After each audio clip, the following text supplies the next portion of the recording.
The Visit is a movie released in 2015 starring Olivia de Jong, Edward Oxenbould, and Catherine Hahn, and written and directed by M. Night Shyamalan. So this movie is another one in a string of M. Night Shyamalan movies, and as always that comes with one of his movies, there is a twist in this one, and a very good one. This movie is also a found footage genre, or subgenre of the horror genre itself, and yeah, it's quite a decent watch, I have to say. So this movie is centered around Becca and Tyler, who were two young kids who are off to see their grandparents for the very first time after their grandparents have got back in contact with their mum after so many years due to a dispute between the two of them. We don't really get to hear what that dispute is until the very end of the movie, but yeah, the whole thing is that Becca decides to document the entire visit that they're going on because of the occasion, and is doing this in a documentary style, including interviews with not only grandparents but people who know them, and documenting every part of their journey there and their thoughts and feelings between both her and Tyler. So that is our reason for the found footage style of movie that we're watching. And as the visit goes on, we start to learn a little bit more about the grandparents and the fact that they're acting a little bit strangely. It is sort of explained away by the grandparents, both saying, "Oh, we're quite old and we suffer from certain conditions and confusion," all things like that. But it doesn't really quite satisfy ours and Becca and Tyler's sort of curiosities, really, as to why they're behaving in such a weird manner. Now, throughout this movie, we have several mysteries all going on at once. We have the mystery about the what's happened with Becca and Tyler's dad. Is he still in the picture? What's the relationship like? Because it seems to have impacted them. They make reference to that a few times throughout the movie.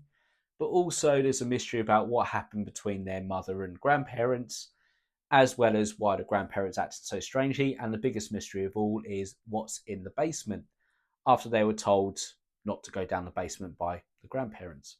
And what follows is, well, essentially them trying to unravel all of these individual mysteries all at once.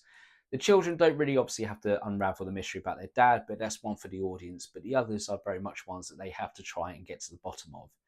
And the twist in this is absolutely fantastic in its delivery, because there's so many films where the antagonists in the movie act very strangely, and then when we learn the truth about them, they change the way they're acting.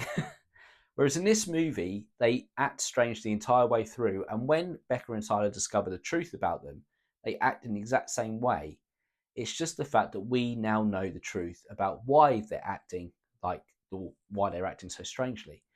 So our interpretation of it changes, not their behavior. And I really, really like that. And this movie is quite slow in its pacing, but it is done with a reason. It's because there's so many different storylines to follow and so many different mysteries to unravel that you really do need to take the time to explore every single one. And this movie does a really good job at keeping them all balanced, because you get to explore each one at the same time, rather than it having focus on one in particular and dropping that in favour for another.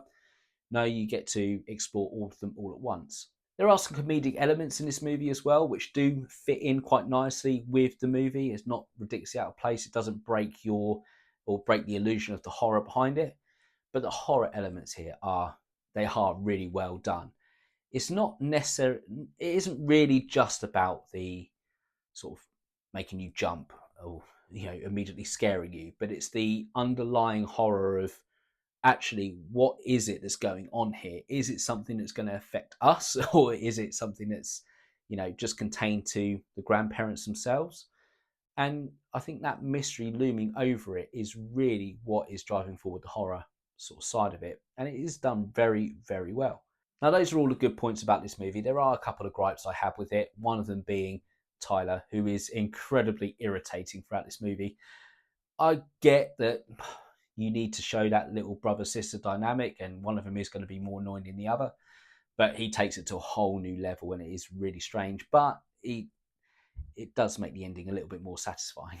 But the major gripe I've got with this, and I do with a lot of the found footage types of movies, is the fact that you have to have a reason for filming everything in the first place. Now, this movie does cover that by showing that Becker wants to cover everything as a documentary. And that explains why there's interviews taking place. That explains why certain things are being filmed, as in their interactions with their grandparents. But it doesn't explain why they're filming themselves edit or sleep at night. It doesn't explain why they're constantly rolling with the camera, even though like they're not expecting things to happen. Like, for example, if their granddad turns around and says that they go to bed at 9:30 every night, in which case then why are you filming after 9:30? Because nothing really is going to happen. You're not expecting anything to happen. You're certainly not expecting any interaction with the grandparents to take place. So unless you're expecting to have a conversation with, or unless they expect to have a conversation between Becca and Tyler that they want captured on film, they shouldn't really be filming anymore. So it doesn't really make any sense. For me, what I would have preferred to see happen is that they film it as a documentary and they only focus in on filming for a documentary, not filming everything, just obviously filming interviews and their interactions, seeing their grandparents for the first time, those bits and pieces. And then as weird things start to happen and things get stranger and stranger and stranger, they record more and more and more to capture everything. And then that would give you the impression that things are a lot worse for them than what they're letting on as well. It gives you an insight into how they're feeling. I think that would be a much better way of delivering it. Having said that, this is a very good movie, and one that does have a very good rewatchability factor behind it. There are scary moments in this. They are moments that do make you jump and do sort of like get your heart racing quite a bit. But that isn't sort of just sacrificed for the story, which I really do like. And the story is a very strong one. So overall, for me, it's 4 stars. So that was my review of The Visit. Have you guys seen it? What do you guys think about it? Whatever you guys thought, please pop it in the comment section below. As always, thank you very much for watching this video. I'll be back with another one soon. But until then, you guys take it easy and I'll catch you on the next one.